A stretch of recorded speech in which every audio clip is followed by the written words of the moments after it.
하나님의 구원 계획, 아브라함 두 번째 시간이에요. 아브라함 두 번째 시간. 그리고 제목을 제가 시딤 전쟁과 횃불 언약 이렇게 지었는데, 사실 이것만이 핵심이 아니라 14, 15장을 다 다루기 때문에 좀 중요한 내용들이 많이 있습니다. 전쟁에 대해서, 그리고 멜기세덱이라는 사람을 영접하는 내용, 그리고 방패와 상급 되시는 하나님, 또 의롭다함을 받은 아브라함, 그 다음 횃불 언약, 이러한 이제 내용들이 있어요. 그런데 이렇게 짧게 제목을 정하는 이유는 제가 기억하기 쉽게 14장, 15장을 했구나. 네. 왜냐하면 시딤 골짜기의 전투는 14장, 횃불 언약, 제가 이제 장 제목을 외울 때 그렇게 외웠거든요. 시딤 전투 그리고 횃불 언약, 그렇게 해서 적은 거니까 많이 신경을 쓰지 않으셔도 되고요. 오늘 여러 주제들을 또 보게 될 텐데 이러한 것들을 최대한 많이 기억하시고 가슴에 담아 가시면 좋겠습니다. 14장 들어가기 전에 그 배경을 좀 말씀을 드리면, 창세기 13장을 우리가 지난 시간에 살펴봤었죠. 아브라함이 언약의 사람이에요. 하나님과 언약을 체결한 사람. 체결식을 따로 하진 않았지만 하나님께서 찾아와 주셔서 갈대아 우르에 있었던 아브라함을 뽑아내 주시면서 약속을 해주셨어요. 자, 너는 내가 지시할 땅으로 가라, 보여줄 땅으로 가라. 그 약속을 믿고 따라갑니다. 그러니까 언약 당사자가 된 것이죠. 그런데 나오게 될 때, 갈대아 우르에서 나오게 될 때 아브라함의 조카 롯도 함께 따라 나옵니다. 그러니까 복받은 사람이에요. 그냥 거기에 있어 버리면 죽음을 당하게 되고 하나님과는 영원히 상관없는 자로 남을 수가 있는데, 언약의 당사자를 따라 나왔다는 것은 이제 하나님의 언약 가운데 들어오게 되었다는 것을 의미합니다. 롯에게 언약을 믿는 신앙이 굳건하지는 못했지만 일단 하나님의 은혜 가운데로 나오게 된 것입니다. 그런데 이러한 롯이 어떠한 상황이 돼도 아브라함 곁에 늘 있어야 되는 것인데, 그래야지 언약의 복이 계속 흘러 들어오는데 아브라함과 갈라지는 상황이 벌어졌죠. 소유가 많아지자 이제 따로따로 찢어지게 됩니다. 자, 그때 롯은 자기가 눈을 들어서, 주일에도 말씀을 드렸죠. 자기의 눈을 들어서 바라본 땅이 요단 동편 소돔 땅이었어요. 여호와의 동산 같았더라, 이렇게 얘기를 합니다. 너무 아름다워 보였다라는 거예요. 그의 눈에는, 세상 사람들의 눈에는 세속적 가치에 빠져 있었던 롯의 신앙의 상태를 우리는 확인할 수가 있죠. 그런데 아브라함은 하나님께서 눈을 들어 보라고 하신 곳을 봅니다. 바로 자기가 섰던 땅, 그 지역을 보니 하나님의 약속의 땅인 거예요. 사람의 눈에 어떻게 보이는 것이 중요하지 않습니다. 척박한 땅, 황폐한 땅이라 할지라도 하나님이 약속하신 땅이면 이것을 눈에 보이는 것 넘어서 그 너머의 그 하나님의 영광스러움을 볼 수 있는 것이 신앙적인 눈이죠. 우리는 하나님의 눈을 가질 수가 있어야 됩니다. 다시 말해 믿음의 눈을 가질 수 있어야 되는 거예요. 자, 그렇게 롯은 요단 동편으로 떠나버렸고 아브라함은 요단 서쪽 약속의 땅에 머물게 됩니다. 아브라함의 길은 언약을 따라가는 길, 하나님의 말씀을 따라가는 길이에요.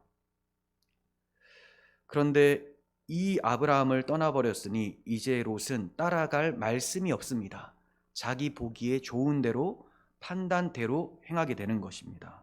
자, 그래서 소돔 땅에 들어간 롯이 어떻게 되느냐? 언약을 떠나면 얼마나 위험한지에 대해서 14장에 보여주고 있습니다. 전쟁이 일어났어요. 소돔 연합국 5개, 그리고 엘람 연합군 4개. 4개국이 숫자는 적지만 훨씬 더 강했습니다. 그 우두머리가 엘람 왕 그돌라오멜이었어요. 이 그돌라오멜을 많은 나라들이 섬기고 있었는데 이제 갑자기 배신하기 시작합니다. 너무 힘든 거죠. 그래서 대적 관계에 놓이자 이렇게 전투가 일어나게 돼요. 전투가 일어났는데 소돔 연합군이 역청에 빠져버려서 패배를 하게 됩니다.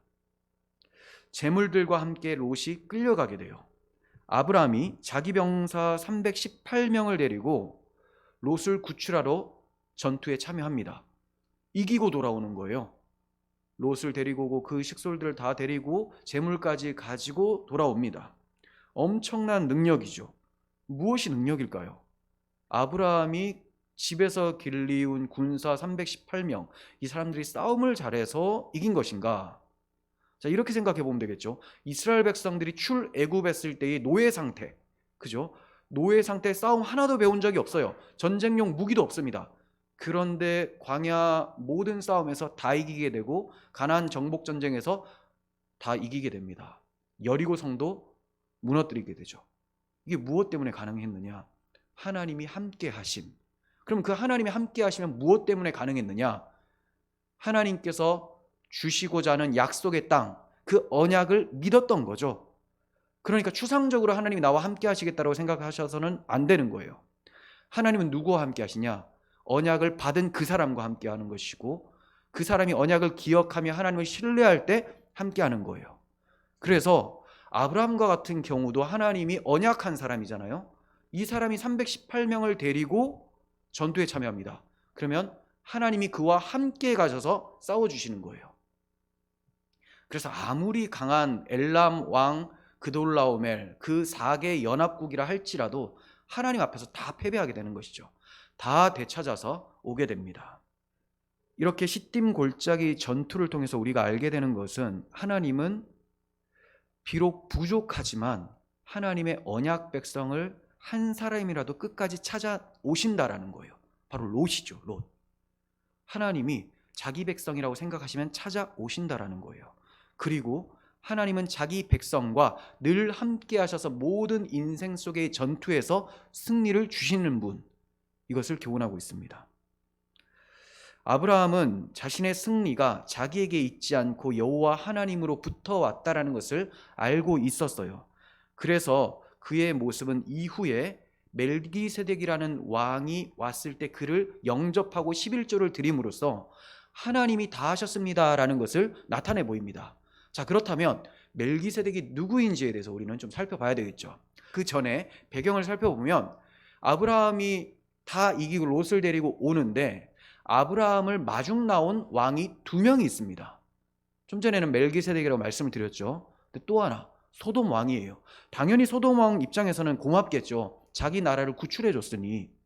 그래서 너무 좋아가지고 그를 영접하러 나오는 것이고, 처음 보는 사람, 그리고 이 사람의 근본도 알 수 없는 그 사람이 또 찾아옵니다. 그 사람이 누구냐? 멜기세덱이라는 사람이에요. 자, 14장 17절 봅니다.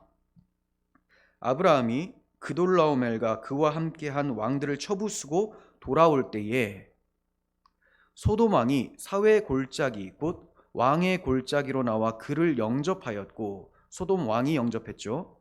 18절 살레망 멜기세덱이 떡과 포도주를 가지고 나왔으니 그는 지극히 높으신 하나님의 제사장이었더라. 이렇게 말씀합니다. 소돔 왕이 마중을 나왔고 멜기세덱이 마중을 나왔는데, 자, 아브라함이 반응한 사람은 멜기세덱이었어요. 아브라함이 영접한 사람은. 그러면 아브라함이 영접한 그 사람이 누구냐? 11조까지 드리게 되는데 그걸 받게 된 이 멜기세덱은 누구냐? 시편 110편 4절을 보시면 여호와는 맹세하고 변하지 아니하시리라 이르시기를 너는 멜기세덱의 서열을 따라 영원한 제사장이라 하셨도다. 이게 지금 누구에 대한 예언일까요? 예수 그리스도죠. 대단하십니다. 네, 맞아요. 앞에 문맥도 지금 보지 않으셨는데도 바로 아시는 거죠. 110편은 예수 그리스도께서 오실 것을 예언하는 그러한 시편이에요. 그런데 멜기세덱의 계열을 따라서 오실 영원한 제사장이다. 즉 멜기세덱도 영원한 제사장인데 이 멜기세덱과 같이 오시는 분이라는 거예요. 그러면 영원한 제사장이 둘인가? 아니에요. 한 분이에요. 자, 구약 시대에 나타난 예수 그리스도가 바로 멜기세덱입니다.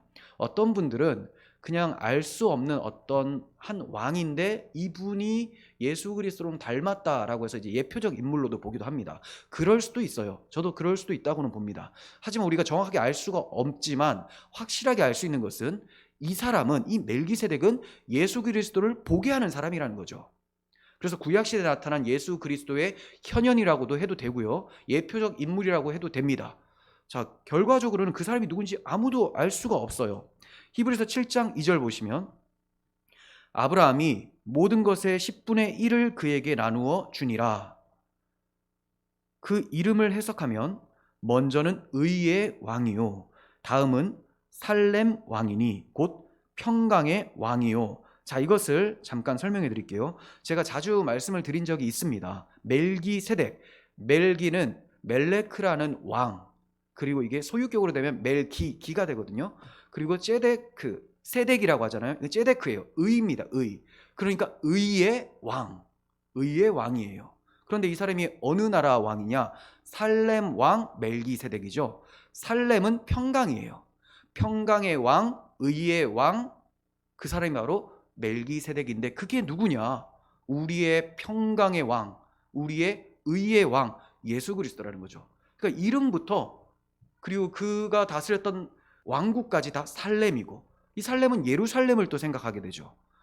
예루살렘 왕, 새 예루살렘을 다스리는 의의 왕, 바로 예수 그리스도를 나타내는 인물이었다는 거예요.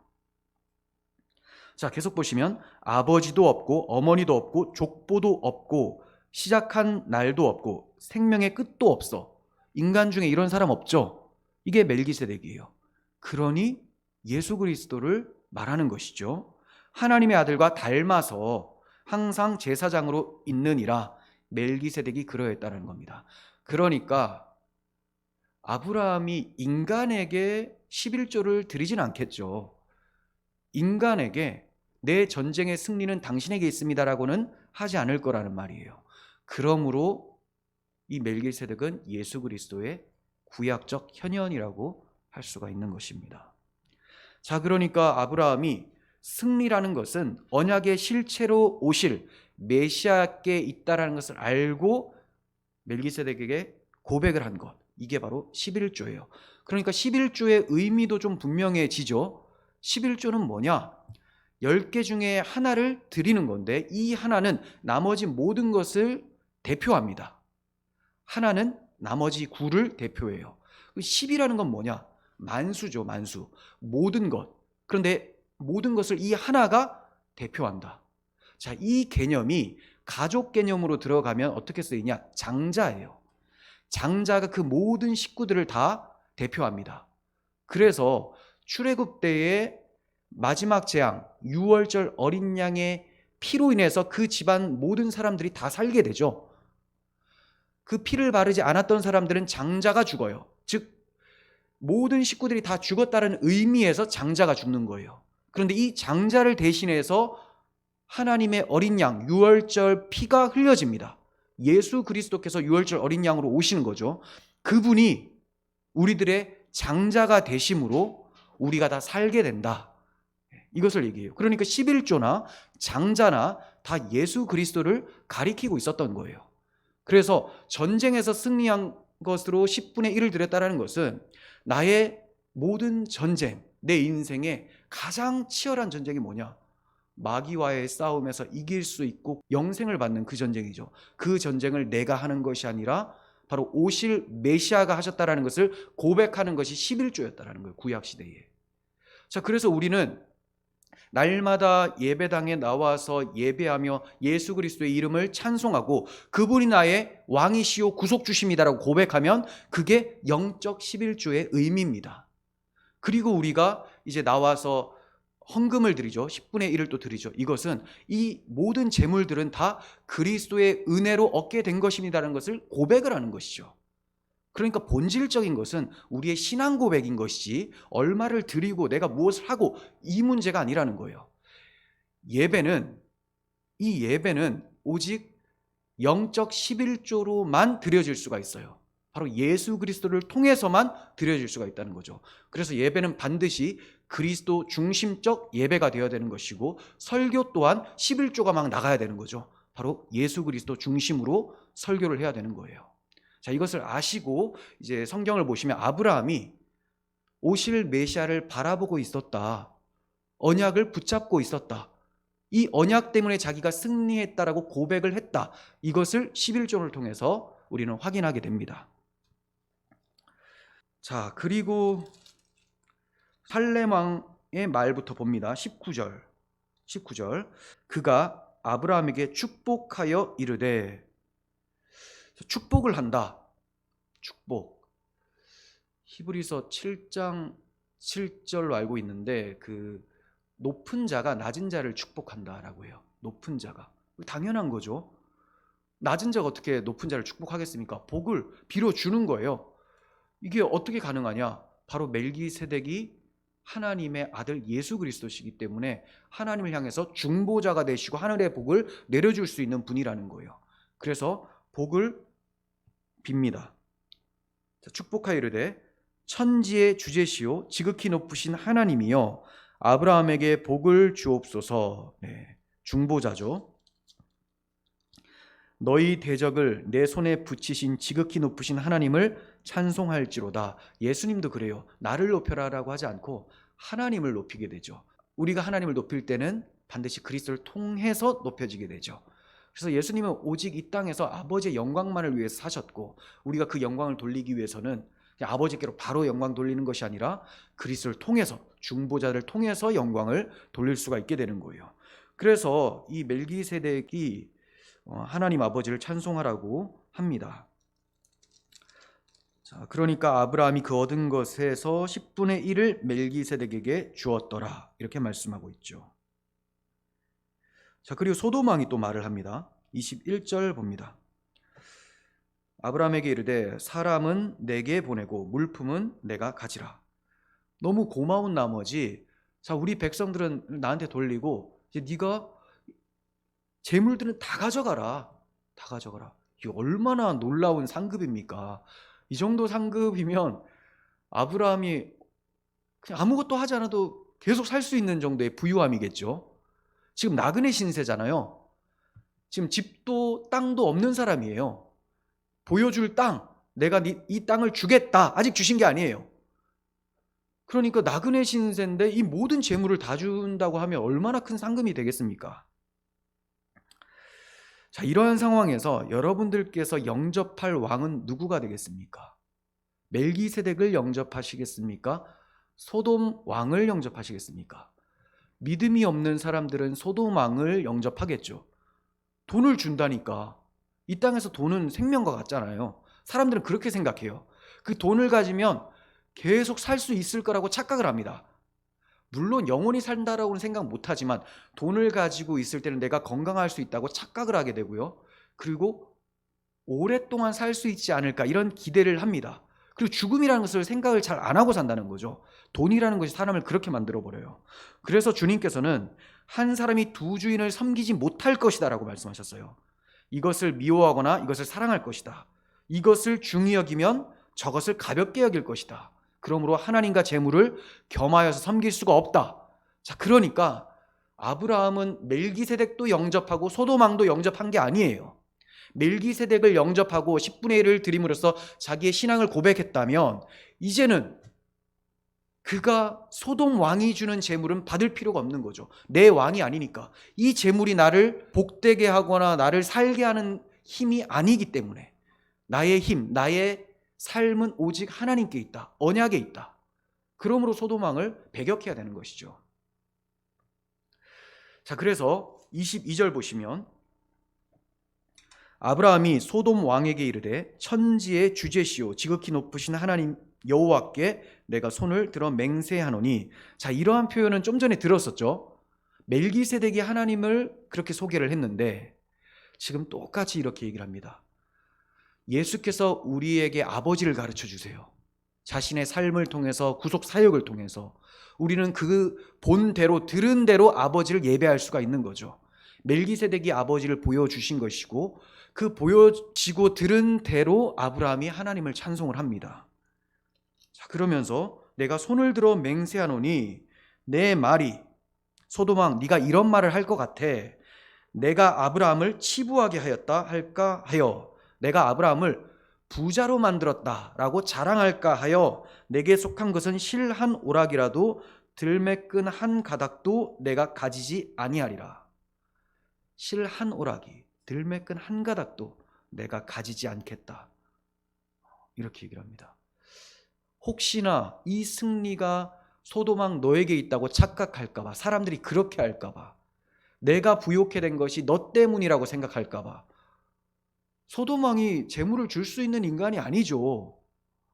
소돔 왕은 다 빼앗겨간 사람이잖아요. 자기가 줄 수 있는 게 아닌데 마치 자기가 줄 수 있는 것만 마냥 얘기를 합니다. 아브라함이 다 가지고 나왔어요. 그럼 이거 아브라함이 거잖아요. 이걸 가지게 하신 하나님 거지 않습니까? 근데 마치 이것은 네가 가져라 선심 쓰듯이 아브라함이 안 주면 어떡할 건데요? 아브라함이 힘이 더 센데 지금 보니까. 그런데 아브라함은 이것을 받지 않아요. 나는 하나님으로 만족하겠다. 하나님이 나의 상급이다. 그리고 이제 돌아서는 것이죠. 우리는 매일 우리의 삶 속에서 멜기세덱과 소돔 왕의 영접 중에 하나를 택하게 됩니다. 내가 오늘 눈을 뜨고 누구를 영접할 것인가? 세상에 힘을 붙들 것인가? 하나님의 언약, 예수 그리스도를 주로 모시고 살 것인가? 날마다 올바른 선택의 길로 나아가서 주님 기뻐하시는 삶을 사시기를 바랍니다. 15장으로 넘어오면요. 1절 보시면 이후에, 이해가 쉽죠? 자, 이후라는 것은 전쟁에서 승리하고 돌아왔는데 멜기세덱을 영접하고 소돔왕은 거절하고 소돔왕이 주는 재물까지 하나도 받지 않아 버린 이런 상태에, 그러니까 사실 눈에 보이는 상태에서는 재물이 없는 상태죠. 네, 상급이 없는 상태인 거예요. 그러니까 결단하고 맹세하고 돌아왔지만 아브라함의 마음에는 좀 그렇게 막 기쁘지 않았을 것 같아요. 물론 그 재물을 놓치고 왔기 때문에, 거절하고 왔기 때문에 기쁘지 않다가 아닙니다. 그 마음에 공허함이 좀 있었습니다. 왜 그러냐? 자기가 생각하는 진짜 상급이라는 것이 아직까지 손에 쥐어지지 않았거든요. 그것에 대해서 좀 살펴보겠습니다. 15절 이후에 여호와의 말씀이 환상 중에 아브라함에게 임하여 이르시되 아브라함아 두려워하지 말라. 나는 내 방패요 너의 지극히 큰 상급이니라. 하나님이 빈손으로 돌아오는 아브라함을 위로하고 그에게 힘주시기 위해서 내가 너의 방패다, 내가 너의 큰 상급이다, 이렇게 말씀해 주셨어요. 두려워하지 말라라고 하신 것은 아브라함이 두려워할 수 있는 상황입니다. 왜냐하면 물론 하나님의 은혜로 318명을 데리고 엘람 연합국을 이겼지만 저들이 다시 보복할 수가 있지 않습니까? 그래서 좀 두려운 마음이 찾아왔었던 것이고, 하나님은 그것을 아시고 위로하러 오신 거예요. 용기를 주시려고. 그리고 내 방패다 라고 하신 것도 내가 막아주겠다, 내가 이기게 한 하나님이니 저들이 와도 내가 막아주겠다라고 방패라고 하신 것이죠. 자, 그리고 큰 상급이다 라는 것은 소돔왕이 주려는 재물을 거절한 것에 대한 하나님의 보상이자 위로라고 할 수가 있습니다. 그러자 아브라함이 2절 주 여호와여 무엇을 내게 주시려 하나이까? 나는 자식이 없사오니 나의 상속자는 이 다메섹 사람 엘리에셀입니다. 이렇게 얘기를 합니다. 3절까지 봅니다. 아브라함이 또 이르되 주께서 내게 씨를 주지 아니하셨으니 내 집에서 길린 자가 내 상속자가 될 것이니이다. 지금 하나님께서 내가 너의 상급이다 라고 말씀하셨잖아요. 근데 아브라함이 이 상급을 어떻게 인식하고 있냐면 상속자라고 인식을 하고 있죠. 상급이다 라고 말씀하셨는데 하나님, 저에게는 상속자가 없습니다. 하나님께서 씨를 주시지 않으셨습니다. 내 상급은 상속자인데 그 상속자가 없어요. 이게 어떻게 상급입니까? 이렇게 말을 하고 있는 거예요. 그 말은 아브라함이 하나님의 언약을 기억하고 있었다라는 거죠. 언약을 기억하는 거 굉장히 중요합니다. 그게 그가 싸워서 이길 수 있는 힘이었어요. 그런데 문제는 언약은 기억했지만 언약의 이해가 너무 부족했습니다. 그래서 하나님 상속자가 없는데 내가 언약을 기억하는데 하나님 자식 주시기로 하시지 않습니까? 큰 민족의 아버지로 만들어 주신다고 하지 않았습니까? 근데 아들이 없어요. 아들. 그러니까 상속자가 될 사람은 내 주변에 이 다메섹 사람 엘리에셀밖에 없습니다. 이렇게 불평을 하고 있는 것이죠. 자, 그러니까 이렇게 이제 불평을 하고 있는데 하나님의 초점도 메시아 언약, 의의 상속자에 있고요. 아브라함의 초점도 상속자에 있습니다. 상속자. 홍수 심판 중에도 노아를 믿음을 따르는 의의 상속자로 남겨주신 분이 바로 언약의 하나님이시죠.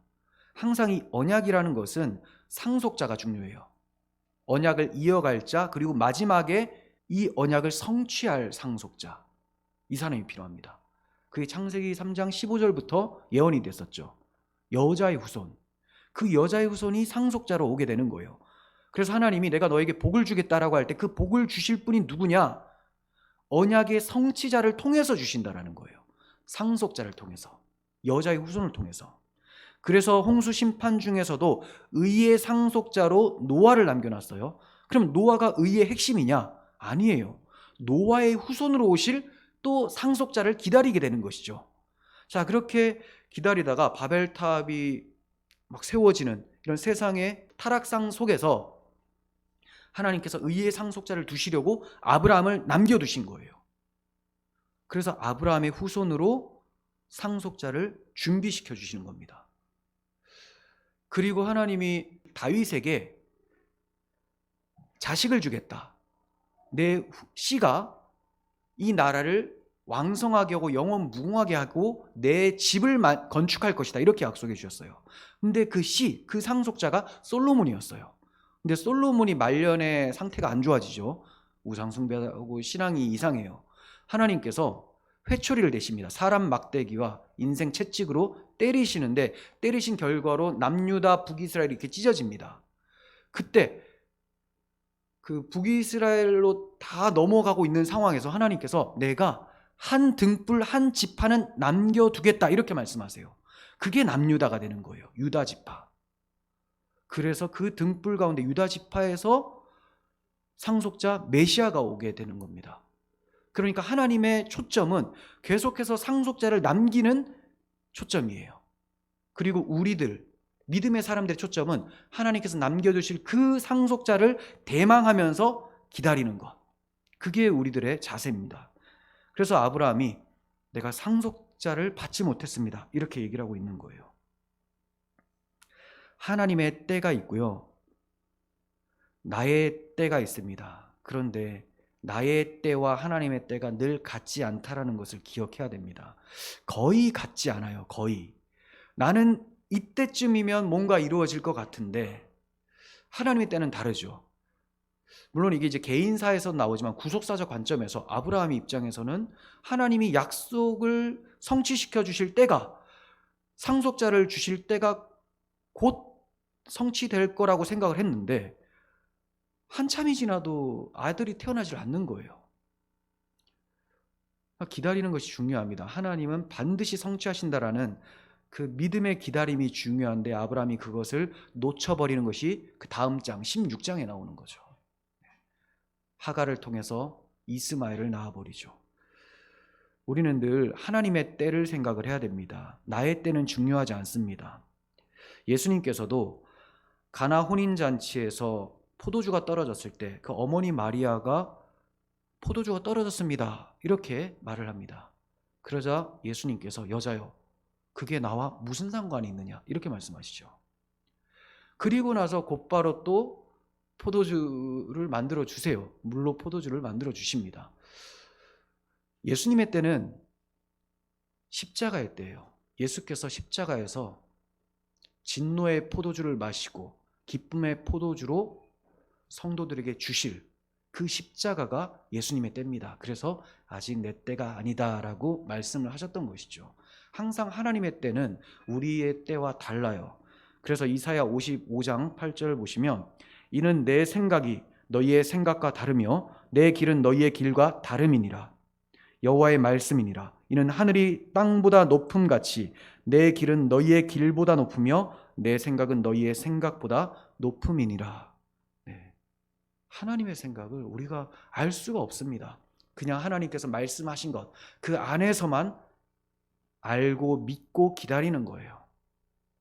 이처럼 언약이 늦어지는 것 같아서 힘들어하던 아브라함에게 네 번째로 하나님께서 약속을 다짐해 주세요. 장으로 말하면 이제 세 번째예요. 12장, 13장, 15장. 그런데 제가 12장이 두 번이 나온다고 했죠. 그렇게 보면 이제 네 번째 언약이라고 할 수 있습니다. 자, 15장 4절부터 봅니다. 4절, 5절. 여호와의 말씀이 그에게 임하여 이르시되 그 사람이 내 상속자가 아니라 엘리에셀이 내 상속자가 아니라 내 몸에서 날 자가 내 상속자가 되리라 하시고, 아브라함 나이가 엄청 많은데 아브라함의 몸에서 상속자를 주시겠다 이렇게 말씀하시니 아브라함이 참 믿기가 어려운 상황이죠. 믿을 수가 없는 상황인 거예요.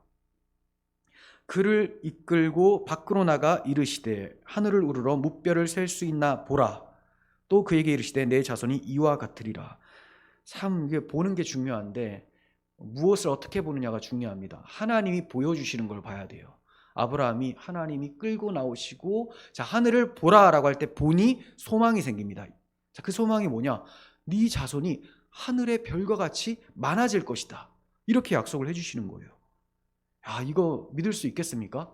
지금 나이가 엄청 많잖아요. 떠날 때가 75세. 지금은 한참 지났습니다. 이런 상황에서 아들을 얻는다. 그런데 놀라운 것은 아브라함이 믿어요. 즉 하나님의 언약을 믿은 것이죠. 아까 4절 5절을 읽었는데요. 여기에 이제 핵심 주제를 좀 살펴보도록 하겠습니다. 여기서 아브라함에게 상속자를 주시겠다 이렇게 말씀하셨죠. 그리고 내 자손이 이와 같으리라. 내 자손이 하늘의 별처럼 많아질 것이다. 자주 말씀드렸지만 잘 아시는 내용이지만 또 말씀드립니다. 이 자손이 단수로 쓰였습니까? 복수로 쓰였습니까? 자손들이라고 적혀 있지 않죠. 단수예요. 근데 표현은 하늘의 무별을 셀 수 있나 보라. 네 자손이 이와 같이 많으리라라고 하면 당연히 자손들이 이렇게 많아질 것이다라고 해야 되잖아요. 그런데 단수를 썼어요. 의도적입니다. 이 단수라는 한 명의 자손 때문에 하늘의 별과 같이 많은 자손들이 발생할 것이다라는 약속이라는 거예요. 그래서 갈라디아서 3장 16절에는 이 약속들은 아브라함과 그 자손에게 말씀하신 것인데 여럿을 가리켜 내 자손들이라 하지 아니하시고 그 한 사람을 가리켜서 자손이라고 하셨으니 이 자손은 곧 그리스도라. 이렇게 사도 바울이 해설을 해주고 있습니다. 왜 거기에서 단수로 하나님이 말씀하셨는지를 바울이 정확하게 아는 거예요. 대단한 사람이죠. 대단한 사람이에요. 정말 자기가 죄인 중에 괴수였고 교회를 박해하다가 이제 하나님의 예수 그리스도를 다메섹에서 만나고 이 자기의 고향으로 가서 성경을 부지런히 연구했던 거죠. 발견한 것이 구약에 나타난 모든 약속이 그리스도께 향하고 있구나. 이걸 발견하고 해설을 해요. 그래서 구속사 해석의 대가는 바울이에요. 그 구속사 해석을 하라고 하신 분은 예수님이죠. 이 성경이 곧 내게 대하여 증거하시는 것이다. 그죠? 그래서 이 자손이라는 분이 바로 예수님이라는 것을 바울이 정확하게 말씀을 해주셨습니다. 아브라함은 이 언약을 믿었던 거예요. 그 자손이 바로 메시아다. 앞으로 누군가가 와서 구원할 거라는 것을 내어다보고 있는 신앙. 그게 바로 이제 아브라함의 믿음이죠. 아브라함의 믿음. 그래서 사람이 하나님 앞에서 의롭담을 받는 유일한 방도를 우리는 알아요. 예수 그리스도를 믿음으로죠. 믿음. 타 종교에는 이것이 없기 때문에 우리가 받아들일 수가 없는 거예요. 그래서 타 종교는 우리를 향해서 독선이라고 합니다. 자기들만 맞다고 주장한다. 그런데 유일한 길이 예수님이라고 성경은 정확하게 가르쳐 주고 있기 때문에 우리는 다른 것을 말을 할 수가 없습니다. 자, 그러니까 아브라함이 여호와를 믿으니 그것을 그의 의로 여기셨다라는 것은 하나님이 거기에 계시다라는 것을 믿은 그 신앙이 아니라 하나님의 약속을 믿는 믿음, 오실 메시아를 바라보았던 믿음을 말을 하는 것이죠. 의롭다함을 받는다라는 것은 하나님과 화목하게 된다는 말입니다. 왜냐하면 의로우신 하나님은 죄인들과 함께 교제할 수가 없으시거든요. 그러면 그 하나님과 함께 교제를 하려면 내가 죄인이었지만 의롭다함을 받아야지만 가능해지는 거죠. 회복이 돼야 돼요. 새 사람이 돼야 돼요. 그래서 의롭다함을 받는다라는 말은 하나님과 화목한다라는 말이에요. 하나님과 화목한다라는 말은 의를 행하면서 살 수 있게 되었다라는 말이에요. 하나님이 기뻐하시는 일, 의를 행하며 살 수 있게 되었다. 사랑하며 살 수 있게 되었다라는 말입니다. 의는 사랑이에요. 자, 그래서 사랑하며 살 수 있게 된 것을 가리켜서 구원이라고 하고 이걸 영생이라고 합니다. 그냥 영원히 길게 사는 삶이 아니라 영원히 길게 어떻게 사느냐? 하나님의 의를 행하며 하나님 사랑, 이웃 사랑을 실천하며 살 수 있는 것, 이게 바로 영생이죠. 그러니까 성경에 여러 가지 표현이 나오지만 다 연결이 됩니다. 바로 예수님의 십자가 구속으로 다 연결이 돼요. 의롭다함을 받는 것, 하나님과의 화목, 의를 행하는 삶, 사랑하며 사는 삶, 구원, 영생 다 하나로 묶이게 됩니다. 그래서 이러한 신앙을 가지고 있었던 사람, 하나로 묶을 수 있는 이 신앙을 가지고 있었던 사람이 아브라함이기 때문에 믿음의 조상이라고 하는 거죠. 믿음의 조상. 로마서 4장 18절 보시면 아브라함이 바랄 수 없는 중에 바라고 믿었으니 이는 내 후손이 이와 같으리라 하신 말씀대로 많은 민족의 조상이 되게 하려 하심이라. 아브라함이 바랄 수 없는 중에 믿었어요. 그렇죠? 바랄 수 없는 중에 태가 다 끊어진 것 같고 나는 나이가 너무 많아가지고 아들을 낳을 수 없는 것 같지만 여호와의 말씀이기 때문에 믿었다. 물론 이 믿음은 좀 전에 말씀드린 대로 흔들립니다. 그래서 16장 이상한 짓을 해요. 하지만 하나님은 그의 신앙이 흔들려도 끝까지 완주하는 그 신앙을 봅니다.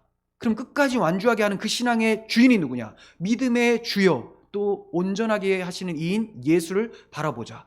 주님이 시작하신 믿음, 주님이 끝까지 이어가신다는 거예요. 그래서 믿음이 왔다 갔다 해도 하나님이 히브리서 11장 보시면 믿음의 사람이다 이렇게 얘기를 하죠. 믿음의 사람이다. 아브라함은 하나님의 약속을 의심하지 않은 것처럼 이렇게 소개가 됩니다. 그렇게 했음에도 불구하고, 의심했음에도 불구하고. 왜 그러냐? 하나님은 그 아브라함의 전체적 그 믿음을 하나로 본다는 거죠. 예수께서 이끌어 가신 그 믿음. 그래서 아브라함이 부족할지라도, 우리가 부족할지라도 너는 믿음을 잘 지켰다 이렇게 하시면서 상을 주시는 거예요. 이게 상급이에요. 그러니까 상급도 내가 잘해서 받는 게 아니죠. 주께서 지켜주신 이 믿음을 내가 붙잡고 있었다고 해서 하나님이 네가 잘 지켰다 이렇게 약속을 해주시는 거예요. 이렇게 말씀을 해주시는 거예요. 얼마나 큰 은혜입니까? 구원도 은혜요, 구원으로 인해서 받는 풍요로움, 복들도 다 은혜라는 것을 말씀하고 있습니다. 갈라디아서 3장 8절을 봅니다. 갈라디아서 3장 8절. 하나님이 이방을 믿음으로 말미암아 의로 정하실 것을 성경이 미리 알고 먼저 아브라함에게 복음을 전하되. 아브라함이 복음을 들었나요? 못 들었나요? 들었죠. 네. 복음은 우리만 들은 게 아닙니다. 아브라함도 들었어요. 여러 사람들이 들었는데 복음인지를 몰라요. 근데 아브라함을 알았어요. 그 복음이 뭐냐? 하나님이 이방을 믿음으로 말미암아 의로 정하신다라는 것. 자, 계속 읽어볼게요. 복음을 전하되 모든 이방인이 너로 말미암아 복을 받으리라 하셨느니라. 그러니까 이것은 아브라함을 뽑아내실 때부터, 갈대아우르에서 뽑아내실 때부터, 그리고 계속해서 약속해 주신 그 약속이죠. 메시아 언약. 그래서 모든 민족의 아버지가 된다, 모든 민족이 너를 통해서 복을 받을 것이다, 이러한 표현이라는 것은 아브라함이 믿었던 그 믿음을 가지고 있는 사람이라면 유대인이나 헬라인이나 그 외의 모든 이방인들 다 아브라함의 자손이다, 이걸 말해준다는 거예요. 이게 어떻게 가능하냐? 예수 그리스도라는 그 한 사람 때문에 다 아브라함의 자손이 된다는 거예요. 혈통 아브라함의 자손을 말하는 게 아닙니다. 아브라함이 믿었었던 그 믿음의 실체, 예수 그리스도. 그러니까 아브라함이 가졌던 그 믿음을 같이 가지고 있잖아요. 그 믿음은 예수님을 믿는 믿음이죠. 그렇다면 예수 그리스도 안에서 아브라함이 받는 복을 이어받게 된다. 좀 어렵습니까? 좀 어려울 수 있는데 제가 말을 잘 못해가지고 어려울 수 있는 것이 사실은 어려운 게 아닌데, 여러분들이 가진 믿음과 아브라함이 가진 믿음이 다르잖아요. 그러면 여러분들은 구원을 받을 수가 없어요. 그런데 여러분들은 아브라함의 자손이에요. 유대인들이 자기가 아브라함의 자손이라고 할 때 예수님께서 너희가 무슨 아브라함의 자손이냐, 이 땅의 돌들로도 하나님을 찬송하고 아브라함 자손 되게 할 수도 있다라고 말씀하시거든요. 그러니까 유대인들은 자기들이 잘났고 자기들이 율법을 잘 지켜서 마치 아브라함의 자손인 것처럼 생각을 하고 있었는데, 아니다, 오직 하나님의 은혜고 돌들까지도 그렇게 만들 수 있다는 것은 인간에게는 아무 소망이 없었다는 것을 말하는 거죠. 마찬가지예요.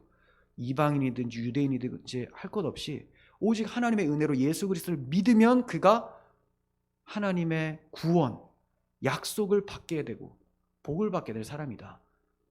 그래서 9절, 그러므로 믿음으로 말미암는 자는 믿음이 있는 아브라함과 함께 복을 받느니라.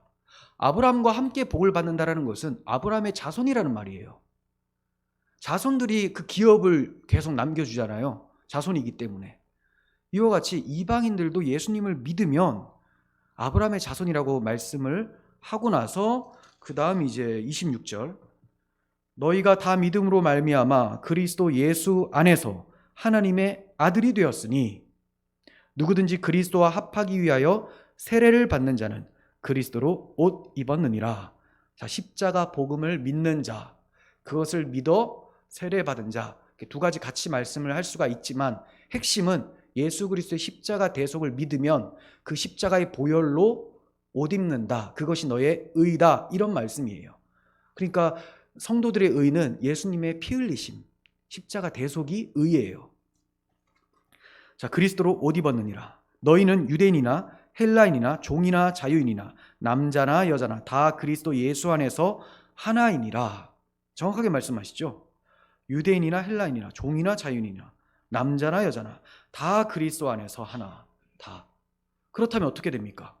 29절, 너희가 그리스도의 것이면 곧 아브라함의 자손이요 약속대로 유업을 이을 자다. 네.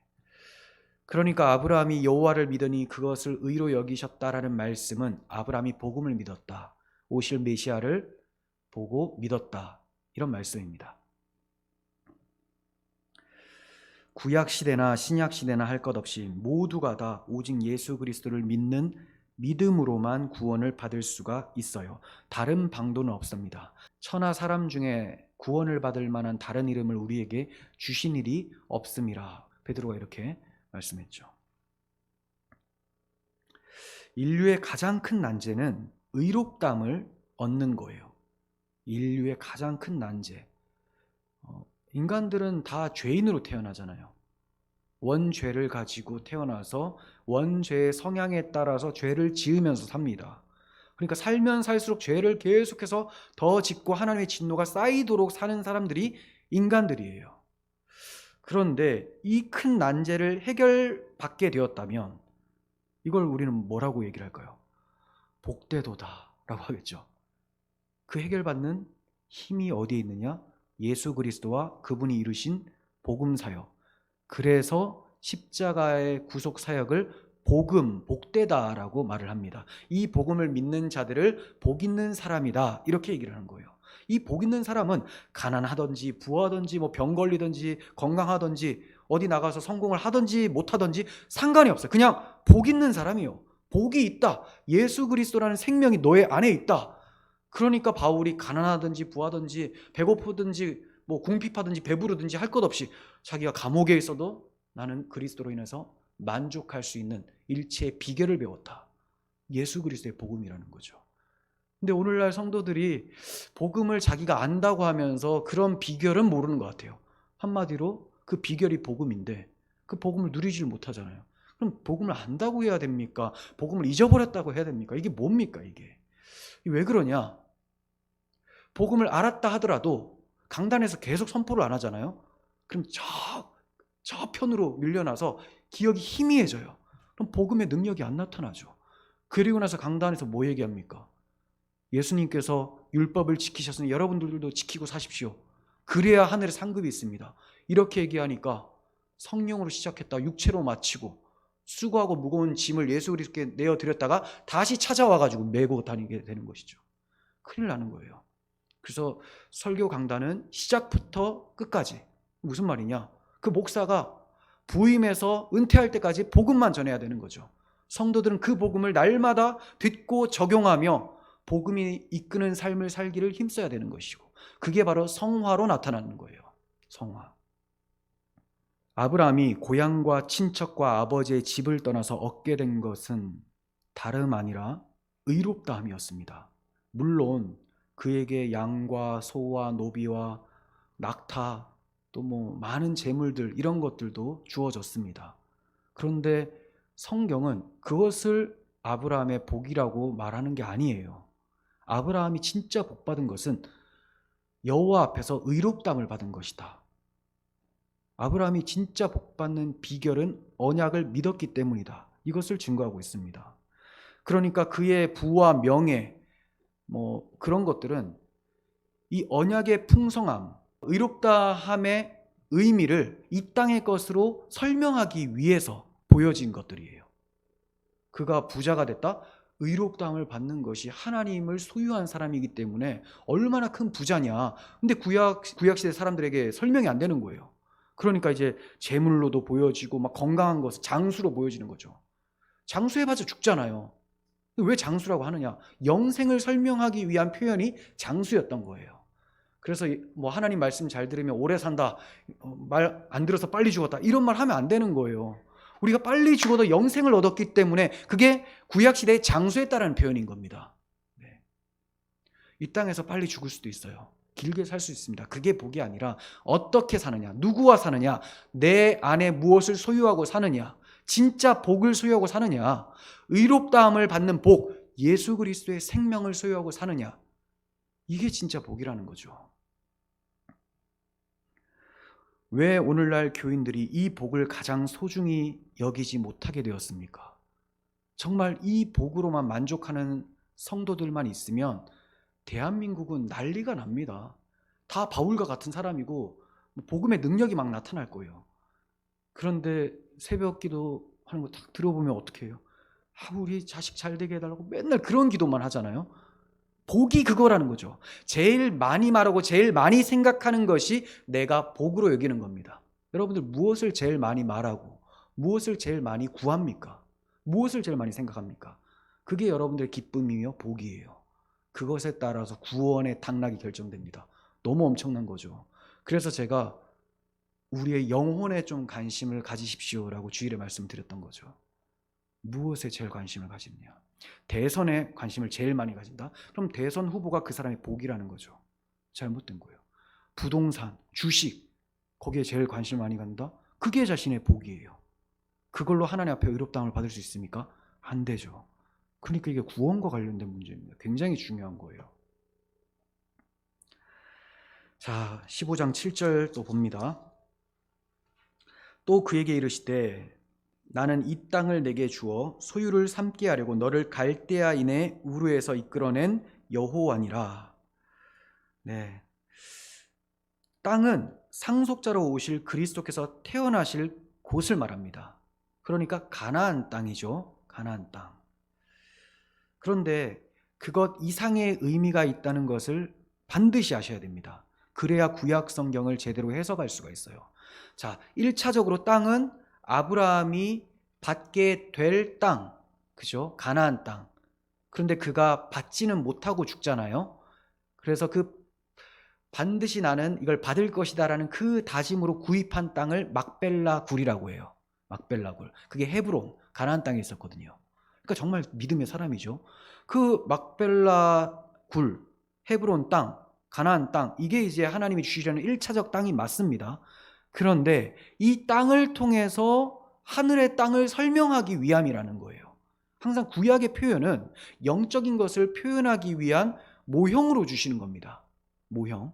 그래서 하나님의 언약이 예수님을 통해서 성취가 되잖아요. 그럼 구약적 표현들은 다 영적으로 옮겨져야 되는 거예요. 이스라엘도 민족 이스라엘이 아니라 영적 이스라엘이 되는 것이고, 아브라함의 자손도 유대인이 아니라 예수 그리스도를 믿는 믿음의 사람들이 아브라함의 자손이 되는 것이고, 땅도 팔레스타인 땅을 유업으로 받지 않아요. 그럼 여러분들 다 팔레스타인 땅 하나씩 받게 생겼네요. 그러면 그게 아니라는 겁니다. 그럼 이 땅은 뭐냐? 바로 하나님께서 그리스도를 통하여서 우리 안에서 창조하실 땅, 우리의 영혼이에요. 새 마음, 새 영혼을 말합니다. 이게 두 번째예요. 그리고 세 번째는 우리가 마지막 날 주님 오실 때 영화롭게 변화될 몸이 있죠. 그거 우리가 거할 땅입니다. 우리가 받을 땅. 이 그 땅을 먼저 받았고 영혼을 먼저 받았고 몸이 또 변화됩니다. 그 몸이 땅이에요. 땅. 약속의 땅. 그리고 가장 궁극적 끝으로 새하늘과 새 땅. 이 영혼과 몸이 영광스러운 이 땅이 거할 하나님 나라가 땅입니다. 이렇게 네 가지로 볼 수 있어야 돼요. 네 가지로. 그래야 이제 뭐 땅을 정복하고 뭐 이런 표현이나 야베스의 기도에서 나의 지경을 넓히시고 이게 내 안에 그리스도로 확장되게 해달라고 성령 충만케 해달라고 이러한 표현이라는 것이 해석이 되는데 그렇지 않으면 뭐 땅 따먹게 하는 거에 되는 거예요.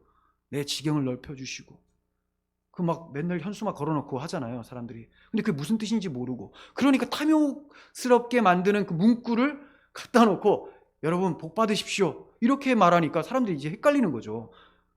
이 설명을 안 해주면 야 내가 하나님께 기도 많이 해가지고 저 땅을 넓혀야 되겠다. 그 땅은 내 안에 그리스도께서 살아 숨쉬고 나를 통치하는 성령 충만, 복음 충만인데 이걸 모르죠. 그리고 우리가 갈 하나님 나라를 대망하는 것. 이게 지경을 넓혀달라는 간구입니다. 상속자를 주리라, 땅을 주리라 이렇게 말씀을 해주셨죠. 아브라함이 주 여호와여 내가 이 땅을 소유로 받을 것을 무엇으로 알리까? 이렇게 이제 질문을 합니다. 보증을 요구하는 거죠. 그러자 하나님께서 보증해 주시는 게 9절부터 나와요. 9절부터 10절 봅니다.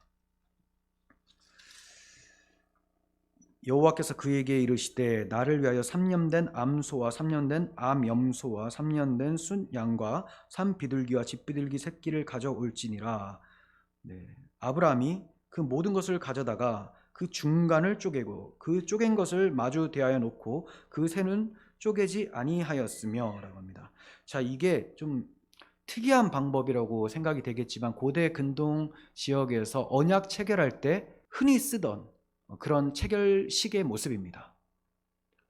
이것도 몇 번 말씀을 드렸어요. 예전에 저희가 창세기 강해를 다 했기 때문에 또 뭐 반복하여 들으시는 분들도 꽤 있으실 건데 짐승을 이렇게 반으로 쪼개요. 쪼개지면 피가 막 쭉 흥건하지 않겠습니까? 자, 이 길을 쪼개진 이 길을 언약 당사자들이 이 피를 묻히고 손에 딱 들어요. 같이 손을 잡아 이렇게 막 잡아서 같이 걸어갑니다. 그럼 피가 이렇게 쭉 흐르겠죠. 지나가요. 왜 그렇게 하느냐? 이 약속을 어기면 짐승이 쪼개져서 피 흘리게 된 것처럼 약속 어긴 자는 죽임을 당한다. 이거예요. 피의 약속. 엄청나게 중요하고 무서운 그런 약속이죠. 자, 하나님께서 이런 약속을 해주셨어요. 그런데 13절 여호와께서 아브라함에게 이르시되 너는 반드시 알라. 내 자손이 이방에서 객이 되어 그들을 섬기겠고 그들은 400년 동안 내 자손을 괴롭히리니 그들이 섬기는 나라를 내가 징벌할지며 그 후에 내 자손이 큰 재물을 이끌고 나오리라. 너는 장수하다가 언약을 받은 증거입니다. 장수하다가 평안히 조상에게로 돌아가 장사될 것이요 내 자손은 4대 만에 이 땅으로 돌아오리니 이는 아모리족 속의 죄악이 아직 가득 차지 아니함이라. 자, 하나님께서 언약식을 체결하려고 짐승을 쪼개라고 하시고 이제 먼저 약속부터 해주세요. 예언부터. 예언. 너의 자손이 이방의 객이 될 것이다. 그러니까 이스라엘 백성들이 앞으로 애굽에 들어가게 된다는 거예요. 입애굽이죠. 그리고 400년 동안 거기서 섬기게 된다. 정확히는 430년 동안 섬기게 되죠. 네.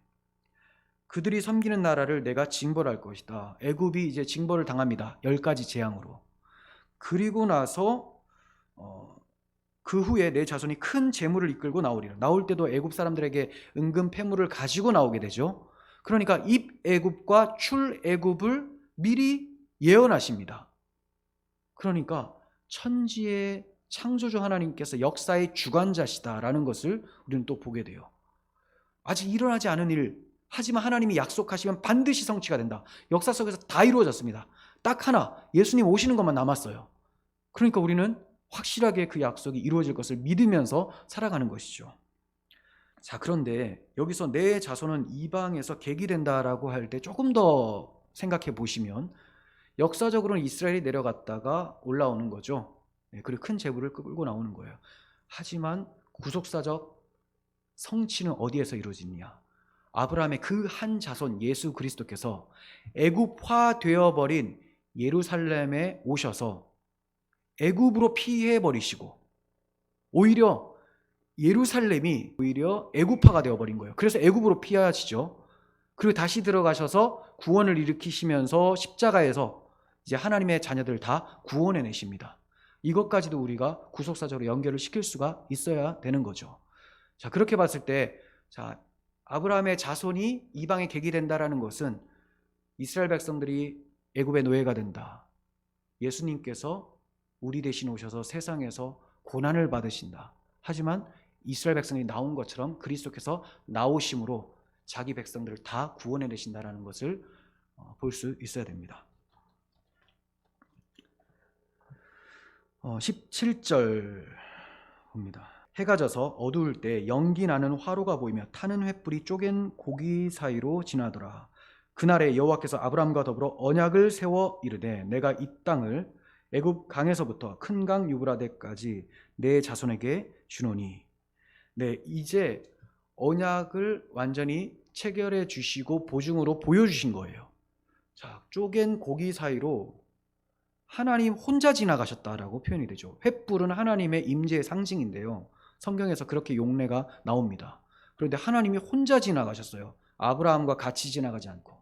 왜 그렇게 하셨느냐? 아브라함이 자기의 능력으로 못 지킬 것을 하나님은 아시거든요. 하나님께서 약속하신 그 언약, 상속자를 주어서 복을 받게 하겠다라는 그 언약은 아브라함이 잘나서 지켜지는 것이 아니라 오직 하나님의 은혜로만 지켜진다라는 것. 하나님이 그 아들을 보내주시고 그 아들을 내어주시고 그 아들을 살리시고 그 아들을 다시 보내주시고 결국 모든 구원이 하나님으로부터 온다. 그래서 아브라함이 죄를 짓고 잘못하고 이런 것이 계속 나와도 하나님의 언약은 묵묵하게 계속 성취되어 가고 있는 것입니다. 아브라함에게 기대실 뿐이 아니죠. 근데 아브라함은 그것을 잘 모르고 또 내가 하나님을 위해서 뭔가 해드려야지만 이 언약이 성취되는 거 아닌가? 이런 이제 생각을 하게 돼서 잘못을 저지르는 것이 창세기 16장의 하갈과 동침하는 사건인 거예요. 네, 그거는 이제 다음 주에 살펴보도록 하겠습니다. 그러니까 하나님의 그 혼자 지나가심을 통해서 언약에 신실하시고 성실하신 하나님, 반드시 약속하신 바를 이루어내셔서 구원을 허락하시는 긍휼의 하나님, 이런 하나님을 보게 됩니다. 정리하겠습니다. 언약을 일방적으로 이루어 가시는 하나님을 신뢰하시면서 여러분들의 삶에 어떠한 어려움이 찾아와도 주님은 반드시 그 약속을 이루어내신다. 우리는 새하늘과 새 땅에 들어가서 영원토록 하나님과 화목하며 살 것이라는 것을 소망 중에 기다리시기를 바랍니다. 그리고 언약하신 땅과 언약의 사람 아브라함을 떠난 롯의 상황을 생각해 보시면서 어떤 일이 있어도 주의 말씀에서 벗어나는, 언약을 벗어나는 그러한 불신앙적인 행동을 하지 않으시길 바랍니다. 다시 오실 주님이 우리의 지극히 크신 상급이며 우리의 방패이심을 믿고 우리 삶 속에 나타나는 모든 여호와의 전쟁에서 복음으로 승리하시는 우리 모두가 되시기를 소원합니다. 기도하겠습니다. 하나님 아버지, 주님이 우리의 방패이시며 상급이십니다. 우리에게 이러한 엄청난 방패, 도피처, 산성이 되어주신 주님, 그 아들을 내어주신 하나님 찬송합니다. 무슨 일이 있어도 그 언약을 붙드는 저희들이 되게 하여 주시고 많은 어려움과 혼란 속에서도 주님이 함께 하심으로 큰 전쟁에서 승리를 이룬 아브라함처럼 하나님께 영광 돌리는 승리의 삶이 저희에게 있게 하여 주시옵소서. 우리 구주 예수 그리스도의 이름으로 기도합니다. 아멘.